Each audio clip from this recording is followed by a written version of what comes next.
ہمارے بارڈر کے علاقے ہیں وہ نان شبینہ کے محتاج ہیں۔ یہ کیا ہو رہا ہے؟ 5-6 کروڑ کے بسیں ہیں۔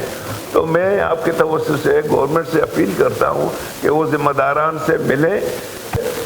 ہمارے مکران کی تمام بسز ٹرانسپورٹ بند ہے اور سارے ہڑتال پہ بیٹھے ہوئے ہیں۔ اس کی بنیادی وجہ یہ ہے کہ جیونی سے لے کر چمن تک ہماری بارڈر ٹریڈ ہوتی ہے اور اس بارڈر ٹریڈ کو مکمل طور پر پہلے لوٹتے ہیں اور پھر اس پہ پابندی لگاتے ہیں۔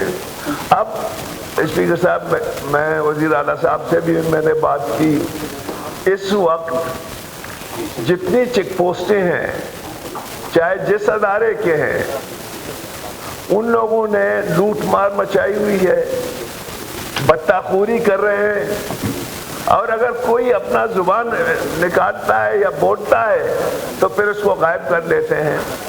تو میں سمجھتا ہوں کہ حکومت بلوچستان کو یہاں ذمہ دار بیٹھے ہوئے ہیں، وزیر اعلیٰ صاحب سے بھی ہم نے کی، ان کو بلائیں، ان کی باتیں سنیں، اور وہ پریس کانفرنس میں ان لوگوں نے وہ تمام چیک پوسٹوں کی ایک ایک کر کے نام لے لیے ہیں اور اتنا بھی کہا کہ کتنے کتنے بتے لے رہے ہیں۔ اور اس وقت کم از کم جو ہمارے بارڈر کے علاقے ہیں وہ نان شبینہ کے محتاج ہیں۔ میں پچھلے 3-4 مہینے سے اپنے علاقے میں ہوں، مجھے پتہ ہے کہ وہاں کی معاشی صورتحال کیا ہے، اسی طرح دوسرے ڈسٹرکوں میں ہوگی۔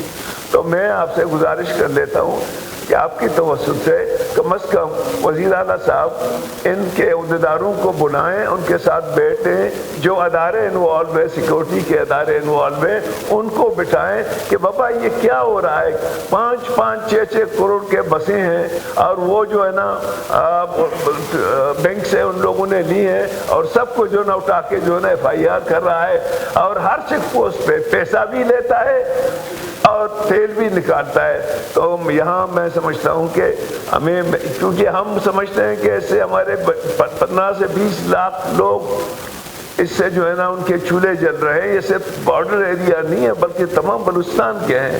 تو میں آپ کے توسط سے گورنمنٹ سے اپیل کرتا ہوں کہ وہ ذمہ داران سے ملیں، چاہے وہ بس اونرز ہوں، اسٹیشن جو سیکورٹی ادارے ہوں۔ اس طرح سے جو لوٹ مار مچائی جا رہی ہے یہ ایکسیپٹیبل نہیں ہے۔ شکریہ۔ Thank you.